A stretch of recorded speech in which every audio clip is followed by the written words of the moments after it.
क्या भारत को मिलने वाली है आयरन डोम सिस्टम, वो सिस्टम जो इजरायल को अभेद्य किले में तब्दील कर देती है, जिससे इजरायल को भेदना उसके दुश्मनों के लिए नामुमकिन हो जाता है।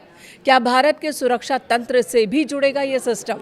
पीएम मोदी 2 दिन के इजरायल दौरे पर हैं।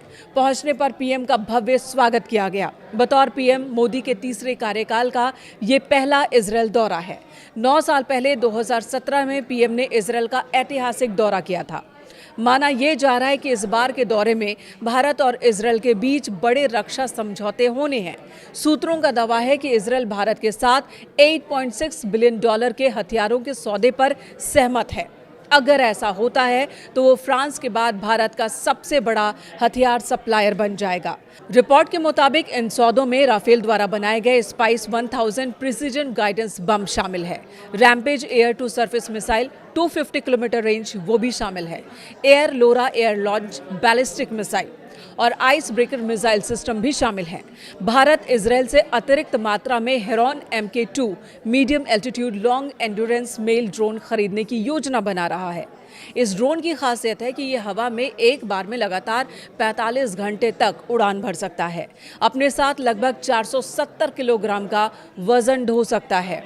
ये 35,000 फीट की ऊंचाई तक पहुंच सकता है और किसी भी मौसम में उड़ान भर सकता है। इन सब के बीच सबसे ज्यादा चर्चा हो रही है आयरन डोम की। सूत्रों के मुताबिक इजरायल ने भारत के सामने आयरन डोम एयर डिफेंस सिस्टम की तकनीक ट्रांसफर का प्रस्ताव रखा है।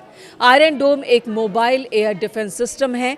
इसे इजरायल की company Rafael advance defence system और इजरायल एरोस्पेस इंडस्ट्रीज ने मिलकर बनाया है। ये कम दूरी के रॉकेट, मिसाइल और ड्रोन को रोकने में सक्षम है। इसकी मदद से ही इजरायल अपने आबादी वाले इलाकों को हवाई हमले की स्थिति में बचाता है।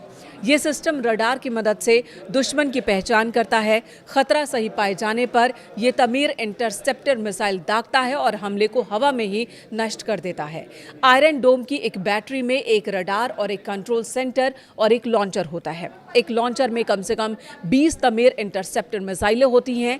ये सिस्टम हर हमले की दिशा में और लक्ष्य का आकलन करता है। अगर हमला आबादी वाले इलाके में ना होकर खाली स्थान की तरफ हो तो उसे नजरअंदाज भी कर देता है। यानी आबादी वाले इलाकों को एक सुरक्षा कवच की तरफ प्रोटेक्ट करता है और कम ऊंचाई से आने वाले रॉकेट, मोर्टार और गोले को नष्ट कर देता है।